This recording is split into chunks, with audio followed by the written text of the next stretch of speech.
Hello' তো প্ৰথমতে কি কৰিম আমি চাওঁ 4ৰ 1টো কি দিয়া আছে cosec theta minus cot theta whole square is equal to 1 minus cos theta 1 plus cos থিটা।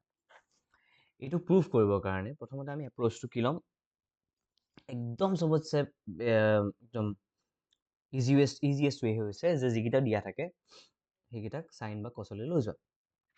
তো কচেকটো কিহৰ নিব পাৰিম কচেকটোক আমি নিব পাৰিম cosec is 1 by sine and cot is cos by sine. Okay whole স্কোৱাৰটো এনেকৈ এৰি দিছোঁ আমি।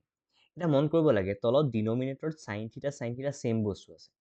তো উই কেন ৰাইট চাইন থিটা এবাৰ আৰু ওপৰত 1 minus cos theta 1 minus cos থিটা ডাইৰেক্ট লিখি দিওঁ লিখি দিলোঁ। এতিয়া কি হ'ব এতিয়া আমি স্কুৱেৰ কৰিব পাৰিম।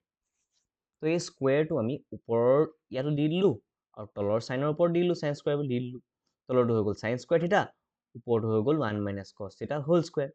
এতিয়া 1 মাইনাছ cos থিটা হোল স্কুৱেৰ। কিন্তু কথা এটা মন কৰিবা এই যে চাইন স্কুৱেৰ থিটা আছে আৰু মাজে মাজে আমি কি মন কৰি যাব লাগিব এই ইয়াতে এই RHSৰ 1 minus cos theta 1 plus cos থিটা কেনেবাকৈ ওলাইছে নেকি দেই। এতিয়া আমি মেইন আমাৰ মটিভটোৱে কি তলত 1 প্লাছ cos থিটা কৰা আৰু ওপৰত 1 মাইনাছ cos থিটা কৰা।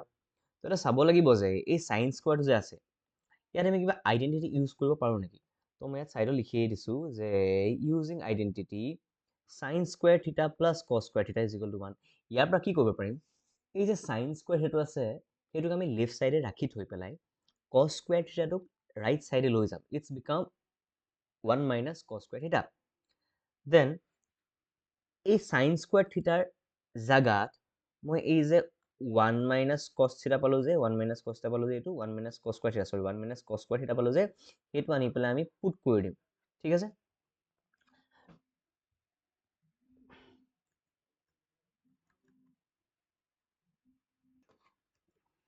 তাৰ পৰা আমি কি পাম চাইন স্কুৱেৰ থিটাৰ জেগাত মই 1 মাইনাছ cos স্কুৱেৰ থিটা লিখিলোঁ লেটছ জুম। অ'কে তো 1 মাইনাছ cos স্কুৱেৰ থিটা লিখিলোঁ এইটোক আমি কেনেবাকৈ 1টোক আমি 1 স্কুৱেৰ বুলি ক'ব পাৰোঁ। য়েছ অবভিয়াছলি।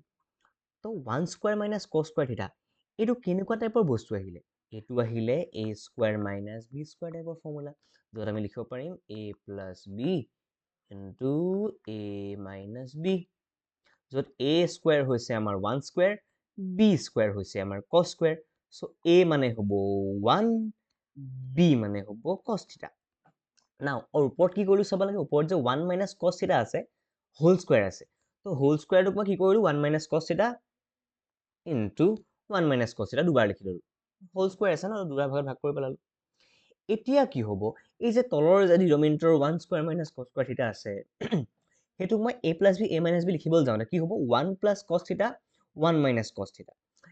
মন কৰিব লাগে যে ওপৰতো 1 মাইনাছ cos থিটা এটা আছে আৰু তলতো 1 মাইনাছ cos থিটা এটা আছে দুটা কেনচেল গ'ল আল্টিমেটলি আমাৰ ওচৰত 1 মাইনাছ cos থিটা ডিভাইডেড বাই 1 প্লাছ cos থিটা বাচি থাকিলে। তো সেইটোৱে আমাৰ RHS প্ৰুভ হৈ গ'ল।